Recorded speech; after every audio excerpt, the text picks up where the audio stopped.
84 ਜਿਹੜੇ ਸਿੱਧ ਹੋਏ ਨੇ ਉਹਨਾਂ ਵਿੱਚ ਗੋਰਖ ਤੋਂ ਬਾਅਦ ਇੱਕ ਸਿਰਮੌਰ ਸਿੱਧ ਸੀ ਚਰਪਟਨਾਥ।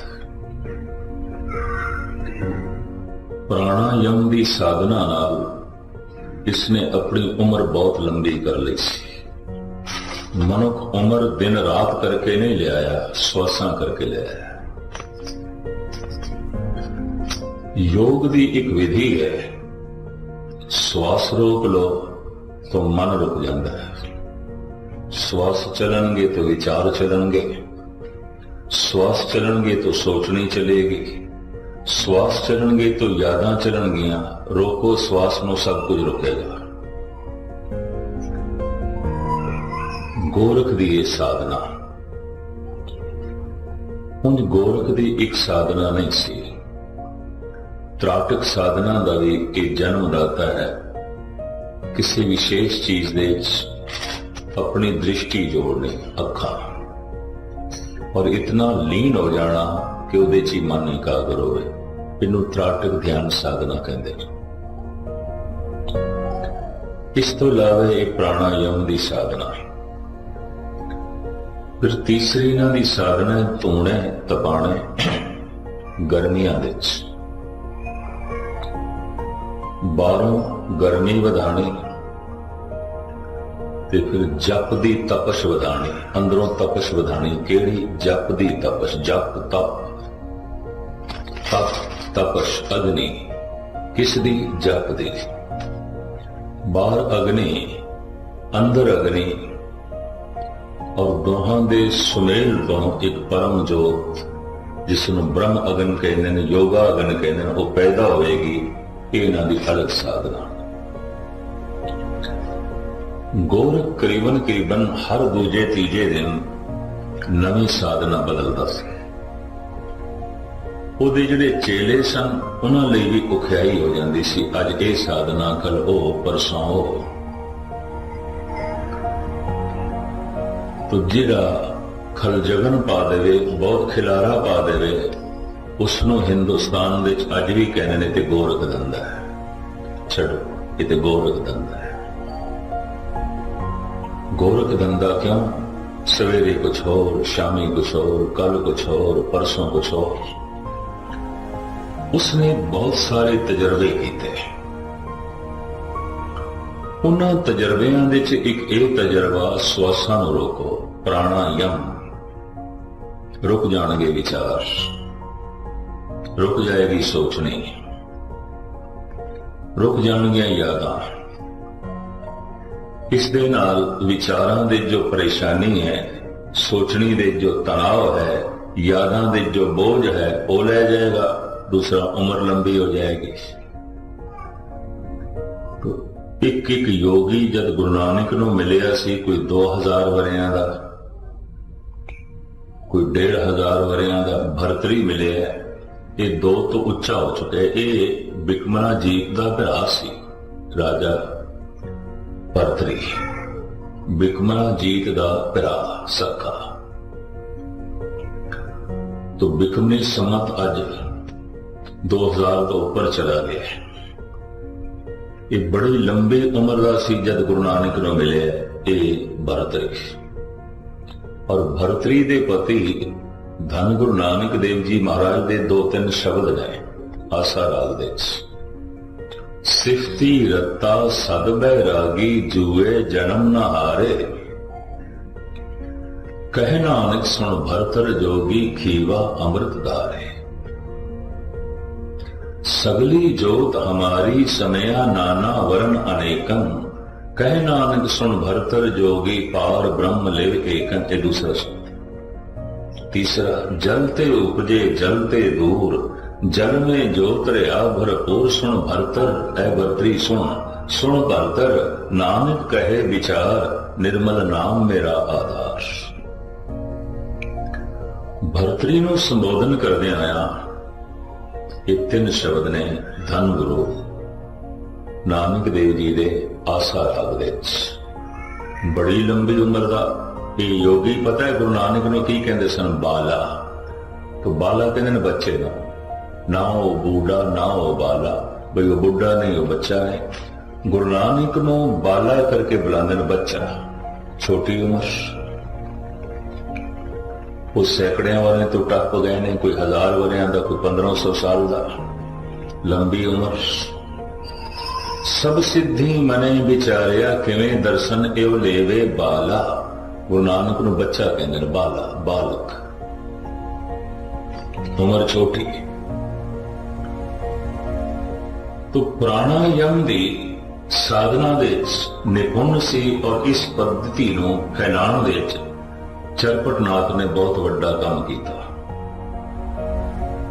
जब गुरु नानक देव जी महाराज सुमेर पर्वत ते पहुंचे ने, सुमेर वैसे सोने नू कहंदे ने, हिमालय पर्वत ते जब धुप पैंदी है तो बर्फ वो पीले रंग दी है, सुनहरी कलर है, लगता है पीछे जो पत्थर होना है पीले रंग का, वो जमी हुई बर्फ तो वो पीले रंग की चमक रही, लगता है जिवें सोना। सुमेर पर्वत, सोने का पर्वत। इत्थे जब पातशाह पहुंचे हैं और सिद्धा नाल जो चर्चा हुई है, तो पहला प्रश्न जो चरपटनाथ करता है, प्रश्न नहीं इंज कह लो पूछता है, गुरु नानक देव जी तो पूछता है। सवाल करना होर गल है, सवाल करना है अगले का ज्ञान वेखना है, पूछना है अपना ज्ञान बढ़ाना है। तो सवाल नहीं पूछे, दुनिया सागर दूतर कहिए, क्यों कर पाइए पारो, चरपट बोले अवधू नानक देहो सचा विचारो। अवधू कहना अवधूत त्यागी। ऐ अवधूत नानक जी दसो, इस सिद्ध गोष्ठ की वाणी है कि न तरे जान वाला सागर किवें तरीए, किवें अबूर करिए। इन्हू पार करना कठिन है। इसका मतलब है सिद्ध उरार सन पार नहीं हुए, वाकई पार नहीं हुए, रिदियां सिद्धियां च रुक गए सन। और गुरु नानक आप कहते हैं, सिद्ध होवा सिद्ध लाई रिद आखा आओ, गुप्त प्रगट होए बैसा लोक राखे भाव, मत देख भूला विसरे तेरा चित ना आवे ना। ये किड़े झमेलियां च फस गए। तू सिद्धि ते प्रसिद्धि दोहां च रुक गए। एक आम गृहस्थी प्रसिद्धि च रुक जाता है, उसकी प्रभुता वध गई, उसकी प्रसिद्धि वध गई, तो प्रसिद्धि च फस गया, कोई सिद्धि च फस गया, कोई प्रसिद्धि च फस गया। चरपट पूछता है, महाराज ये न तरे जान वाला जो सागर केड़ा संसार।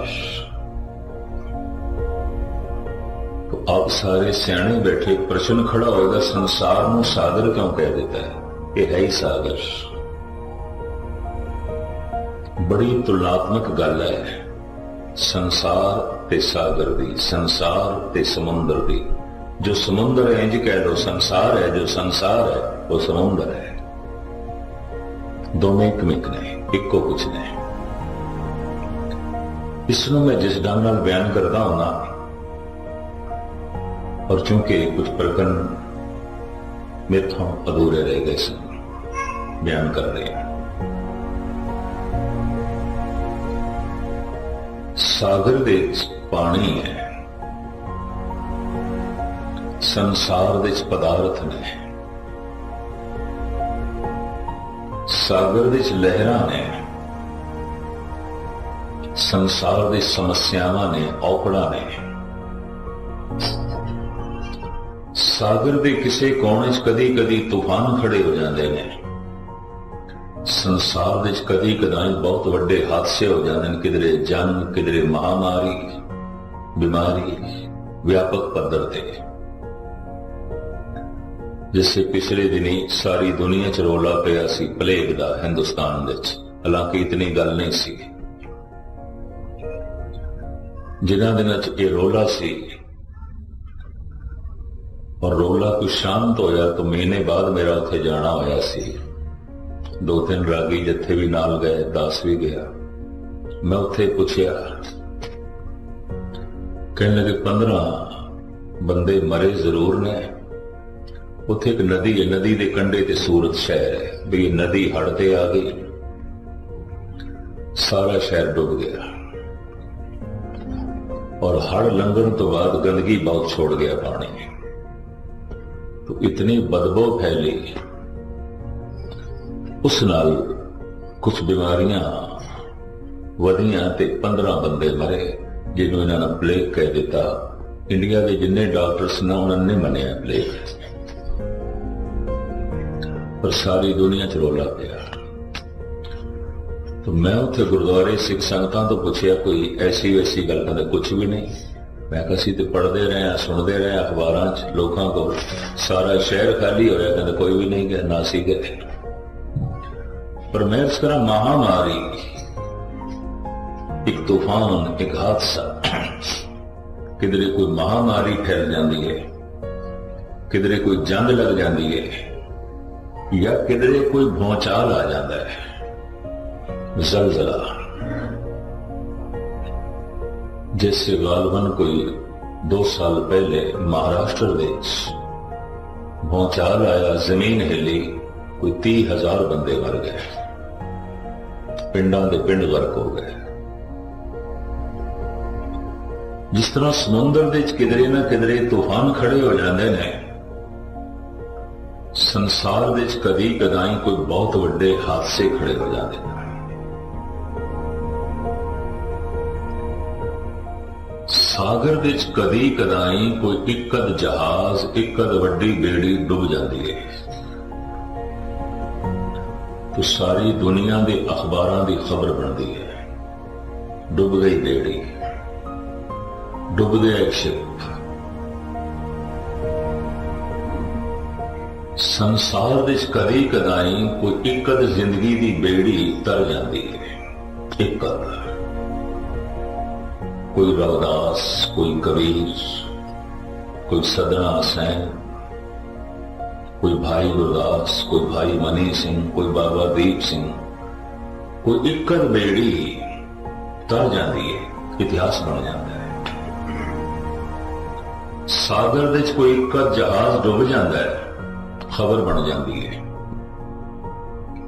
सारी दुनिया के अखबारां की, डुब गया एक शिप, इन्ने बंदे डुब गए। संसार सागर विच कदी कदाई कोई इकद जिंदगी की बेड़ी तर के पार हो जाती है, तो इतिहास बन जाता है, वो महापुरुष कहलाता है। संत उरारी नहीं होता, पार जो पार चला गया, भगत जो पार चला गया, गुरमुख जो पार चला गया, उरार नहीं है, तो इतिहास बन जाता है। सागर दे जद भी कोई डुबदा है, शिव तो पानी दे डुबदा है। संसार दे जद कोई जिंदगी की बेड़ी डुबदी है, तो पदार्थां डुब जाती है, गर्क हो गया। दरबारे अकबरी दा 9 रत्नां विचों एक रतन जनाब कवि रहीम, जो अकबर काल विच होम मिनिस्टर भी सी, घरेलू मामलियां का वजीर भी सी, कहता है, पानी बाड़े नाव में, घर में बाड़े दाम, दोनों हाथ उलीचिए, यही सज्जन को काम।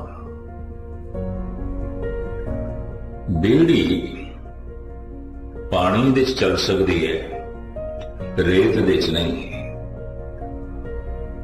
पर बेड़ी पानी दे ही डुब सकती है, रेत दे नहीं।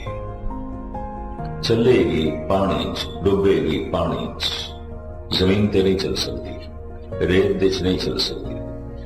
जिंदगी की बेड़ी चलती पदार्थां करके एक कदम भी नहीं चल सकती पदार्थां तो बिना। इन्हों धन चाहिए, अन्न चाहिए, पानी चाहिए, वस्त्र चाहिए ने, साजो समान चाहिए, पानी तो चाहिए। पानी तो बिना बेड़ी चल नहीं सकती, पर पानी तो बिना बेड़ी डुब नहीं सकती। पदार्थां तो बिना जिंदगी चल नहीं सकती, पर पदार्थां तो बिना जिंदगी डुब नहीं सकती।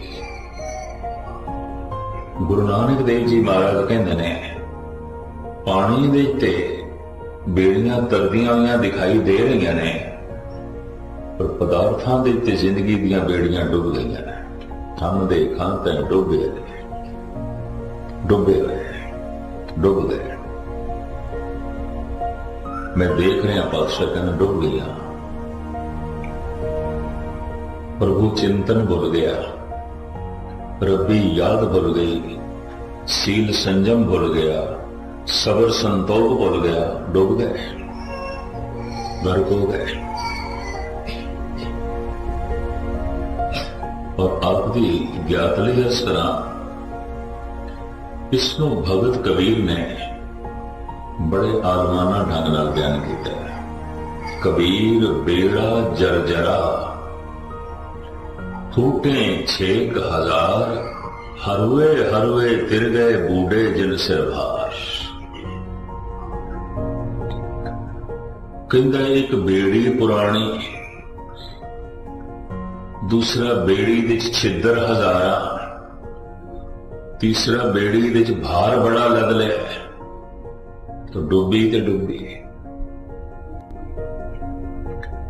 इनू डॉक्टर मुहम्मद इकबाल किसी होर ढंग नाल बयान करता है।